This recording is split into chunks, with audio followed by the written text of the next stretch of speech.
Olá! Trabalharemos hoje com um tema muito importante ao direito constitucional, os direitos e garantias fundamentais. Mas, para começar o assunto, afinal, o que é o catálogo de direitos fundamentais? Ou seja, aonde estão inscritos os direitos e garantias fundamentais? Estariam os direitos fundamentais apenas no corpo do artigo 5º? Estariam os direitos fundamentais no nosso título 2, que vai do artigo 5º ao artigo 17? Ou os direitos e garantias fundamentais estariam espalhados em toda a Constituição e talvez além dela?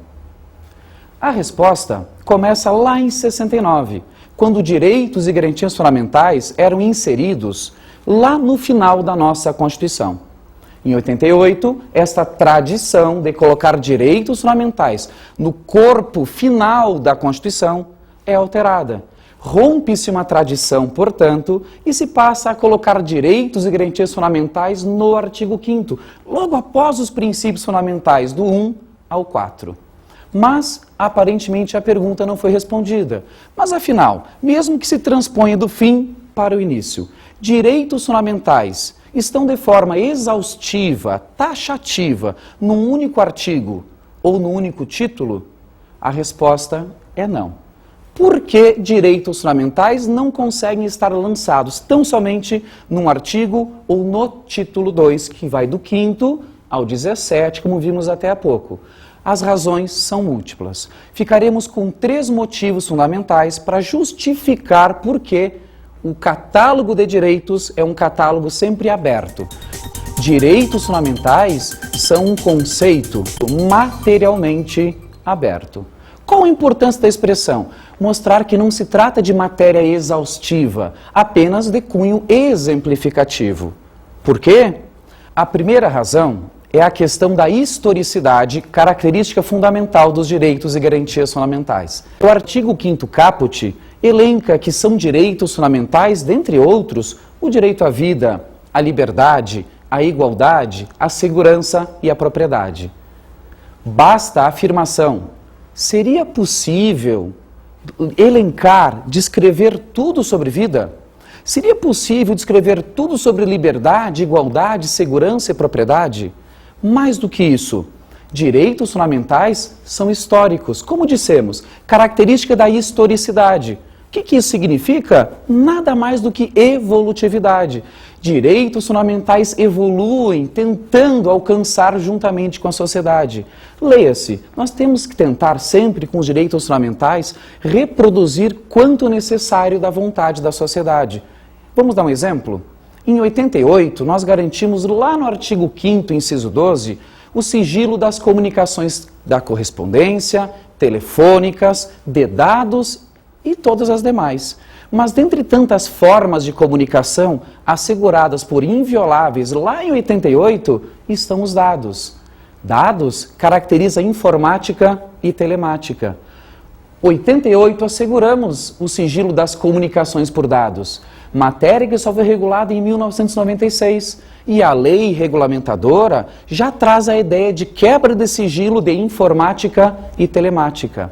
Notem, direitos fundamentais não são estanques, parados, imutáveis. Eles estão em constante evolução. O Estado está em constante reconhecimento de novos direitos fundamentais. Mais uma razão bastante exemplificativa. Agora, recentemente, em 2004, promulgamos a emenda número 45, a chamada reforma do Judiciário. Nesta emenda, introduzimos mais um inciso no artigo 5º, o 78. É a questão da prioridade de julgamento de processos, é a questão da celeridade processual. Ora, até então, isso não era visto como um direito fundamental, pelo menos não expressamente.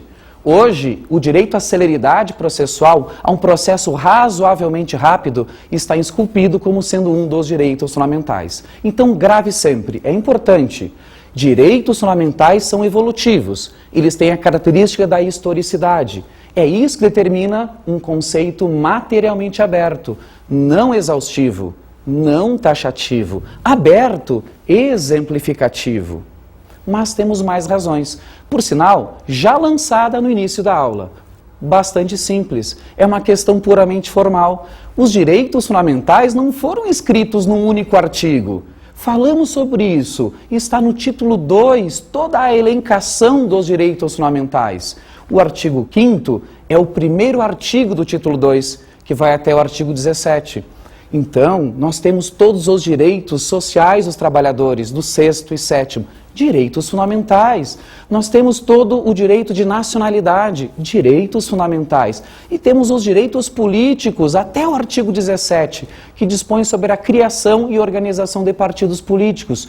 Toda esta miscelânea de direitos está no título 2, direitos e garantias fundamentais. Então, temos que ter sempre em mente, direitos fundamentais são históricos, evolutivos, um rol aberto. Direitos fundamentais não estão num artigo, estão num título, que vai do 5º ao 17. Mas há uma fundamental razão para dizer, direitos fundamentais, no direito brasileiro, estão num conceito aberto, sempre exemplificativo. Qual? Não. Qual não? Vamos reprisar, é mais importante talvez que todos os anteriores para uma prova de exame de ordem. Por quê? Porque é uma confissão da nossa Constituição. Ela se autodenomina, eu sou exemplificativa. Aonde? No próprio artigo 5º, no seu parágrafo 2º. Constituição Federal, artigo 5º, parágrafo 2º. Os direitos e garantias expressos nesta Constituição não excluem outros decorrentes do regime e dos princípios por ela adotados ou dos tratados internacionais em que a República Federativa do Brasil seja parte. Vamos finalizar o assunto.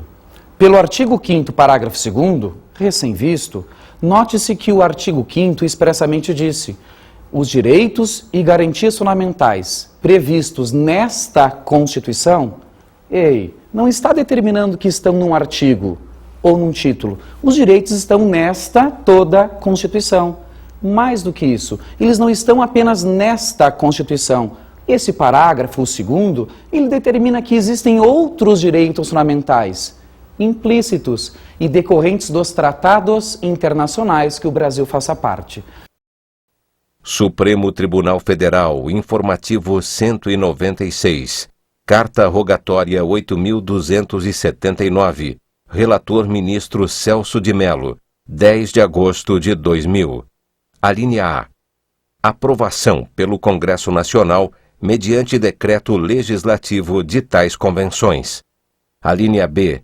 Ratificação desses atos internacionais pelo chefe de Estado, mediante depósito do respectivo instrumento. Alínea C. Promulgação de tais acordos ou tratados pelo Presidente da República, mediante decreto em ordem a viabilizar a produção dos seguintes efeitos básicos, essenciais à sua vigência doméstica. 1. Publicação oficial do texto do tratado e 2. Executoriedade do ato de direito internacional público, que passa então, e somente então, a vincular e a obrigar no plano do direito positivo interno.